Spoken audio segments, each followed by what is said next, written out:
Hi, it's Grandpa from Grammy and Grandpa Read, and today's book is The Pig in a Wig by Alan MacDonald and illustrated by Paul Hess, and it's a scholastic book. So here we go. Once there was some animals who lived on a farm in a humble, tumble-down barn. One of them was a pig called Peggotty. Peggotty was a polite, kind-hearted pig, but she was rather proud of her looks, and she spent hours admiring her reflection in the duck pond. She believed herself to be the prettiest, pinkest, most perfect pig in all the world. One morning, some lambs passed the farmyard gate on their way to the fields. Peggotty was gazing at herself in the duck pond as usual. The lambs were very pleased with their new woolly coats and hadn't yet learned any manners. They stopped to stare at her. "Ugly old pig, you're pink and fat, and you're bald. Bald, too," they bloated. The lambs skipped off giggling, leaving Peggotty to gaze at her reflection again. Instead of the prettiest, pinkest, most perfect pig, she now saw an awfully ugly bald pig. A tear trickled down her snout and plopped into the dark duck pond. Why had she been born bald? She wondered. There must have been some mistake. She dried her eyes and decided to ask some of her barnyard friends. She found the old horse munching hay in the barn. "Excuse me," said Peggotty, most politely, "but could you tell me why I am bald?" "Bald? Ah, yes," the old horse said, clearing his throat. "The reason you're bald is that you have no mane," he replied. And please, asked Peggotty, "is that what makes me so awfully ugly?" "Why, of course," nickered the horse. "There is no finer thing in all the world than a glossy and galloping mane." "I see," said Peggotty. "Thank you." Peggotty trotted into the barnyard where she spotted the marmalade cat curled up in a sunny spot. "Excuse me," said Peggotty, most politely, "but do you know why I am bald?" The marmalade cat opened one eye and looked at Peggotty. "The reason why you're bald is that you're wearing no fur," she replied. Peggotty nodded sadly. "And is that what makes me so awfully ugly?" "Of course," purred the cat. "There is no finer thing in the world than tickable fur." "I see," said Peggotty. "Thank you." For the rest of the day, Peggotty hid herself from the other animals. It was after dark when she returned to the humble, tumble-down barn. Only the moon was out. "Oh, luminous moon," sighed Peggotty, "why was I born so bald and awfully ugly?" To her great surprise, a voice replied, "The reason why you're bald is that you have no fabulous feathers to flaunt." Peggotty looked up. It wasn't the moon talking. After all, it was the singing cock on the roof. "Can I help you?" "Can I help you?" asked Peggotty, most politely. "I've asked everyone why I'm bald and awfully ugly, and they say it's because I haven't got a glossy and galloping mane or tickable fur, not to mention fabulous feathers to flaunt, but I don't see what I can do about it."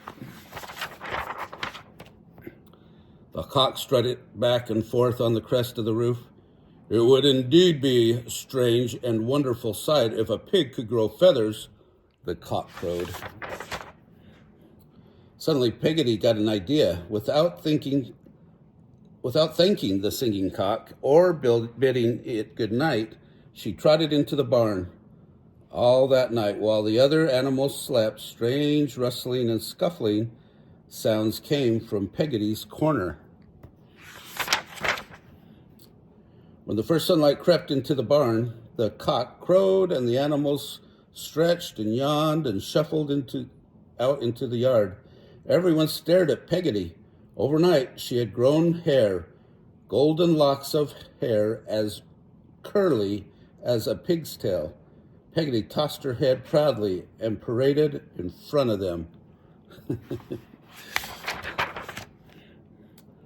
Just then the young lambs passed at the gate, following their mothers up to the fields. "Look at that pig," shouted one. "What's she got on her head?" "The pig's wearing a wig," they cried. They all crowded around the gate, bleating and giggling at poor Peggotty. "The pig in a wig, the pig in a wig," they chorused. Peggoty's pink face turned red. She spun around and fled up the hill. She didn't stop running, and she reached the big farmhouse until she reached the big farmhouse at the top. There she crept into the shadow of the wall and wept. Tears ran down her plump cheeks, and the straw wig lay crooked and crumpled on her head.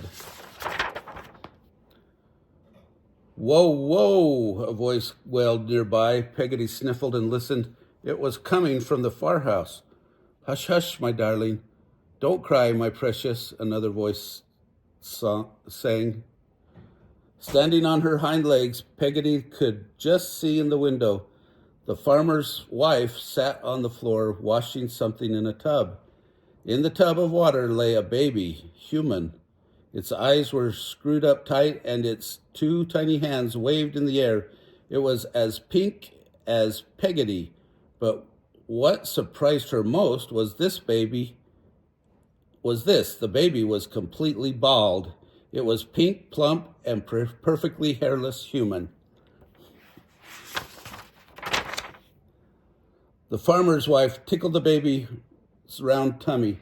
"You're beautiful, my beautiful angel," she cooed.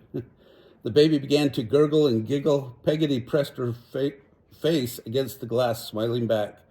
At that moment, the farmer's wife looked up and saw the bedraggled, bewigged face of her at her window. "Help!" she screamed. "A horrible hairy monster!" Peggotty fell over backward with fright. The crooked and crumpled wig fell off. She left it in the mud and galloped through the gate and back down the hill.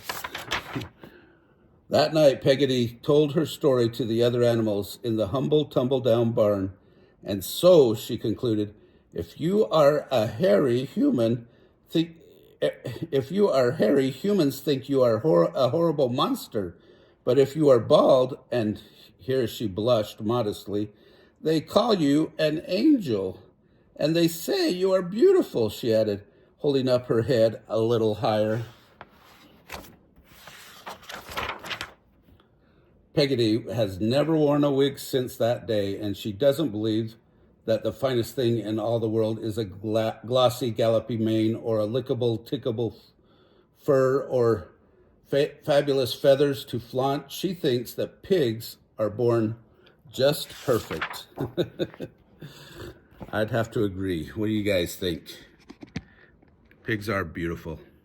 If you do like this book, smash the like button down below. Give us a big thumbs up.